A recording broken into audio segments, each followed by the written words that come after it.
Today we're watching Iron Man. What'd you think about the episode? Episode? I mean, it Really? kind of is an episode. I gave it a 6 out of 10. This first initial movie slash episode of the Marvel Universe. So I think this movie was good, but not great.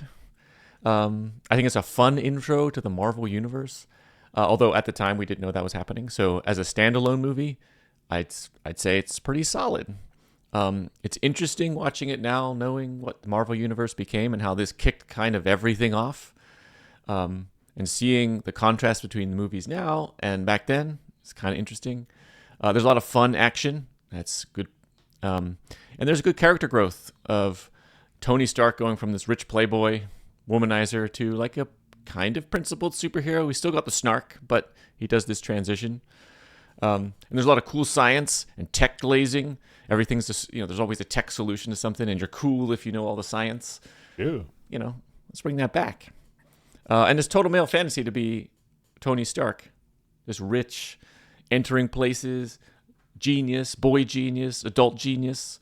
So, I mean, kind of pretending to live that fantasy while you're watching the movie is awesome. Feels good. But I'd say just a solid movie. That's why it's 6 out of 10 for me. So it's very entertaining. It's good but not great. It's very well made. Great acting. Everything's clicking. So for me, 6 out of 10. What'd you think? I ended up giving this almost the same score. Okay, I gave two scores. I gave it a first of 4 and then a 8. So why do I break up these two scores? Because in terms of sci-fi, which is what we do, it's kind of weak.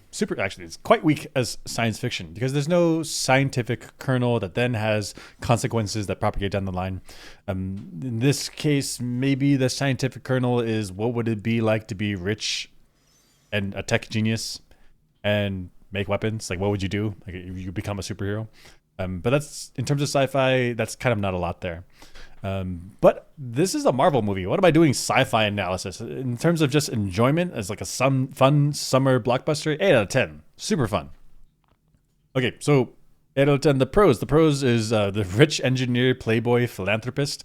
Like, that's the dream, baby. Like, that's the life I want to live. That's the life that lots of people want to live. This is the life that lots of, especially, I guess, nerdy people that grew up to be engineers and scientists and mathematicians, like the STEM people, like rich playboy philanthropists. Heck yeah, this is what I want. Also, that same group of people, weapons development. Heck yeah, like that's the dream, baby. I want to get rich making weapons. And then also, when I'm personally aggrieved, I can build some super suit of weapons and technology that other people can't even comprehend. And then I can go exact my revenge. Yes, this is the dream. This is what every kid wants to grow up and become. Get to take matters into your own hands. This is the nerd fantasy. This perfectly appeals to Marvel fans. Other pros is that this movie was written in a different time, and so it was a different time, a simpler time, less complicated, and so the plot was pretty straightforward, easy to enjoy. None of this twisty-turvy, complicated, gritty darkness that eventually superhero movies became. The cons about that. The cons is of that same attribute is it's a little bit too simple, a little bit too easy. Given modern standards, it's kind of it's like a straightforward, nothing really complicated, no twists and turns, no gut wrenching moments, less gritty. But again, that's not like a really bad thing. That's not a big bad thing. It's just a different vibe back then, 2008. Different vibe, no big deal.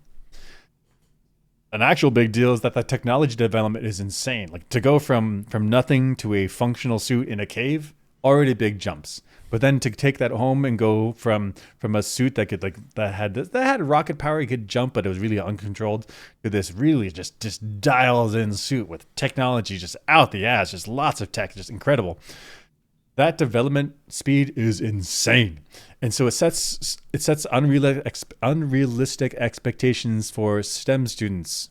Like STEM students for the next 100 years would be like, Tony Stark made this in a cave, and you're like I'm sorry. I'm trying to progress our technology. It just takes years of development. But I guess at the same time, we all have the excuse, everyone here with your bosses like coming down and you're like, make this device smaller. Like, I'm not Tony Stark. Right? Like you have like your grandchildren, like, Grandpa, you don't understand this technology. You're like, shut the fuck up. I'm not Tony Stark. Right? This movie has shown us the pathway. Yeah, and then the final con, weak sci-fi premise, but it's not a heavy sci-fi like brain like thriller or imagined universe. What could be? It's a superhero movie. Have fun. So overall, good movie, super fun, good time, and it launched. It was so good that it launched the Marvel Universe. That's big. That's a big thing. Overall, 8 out of 10.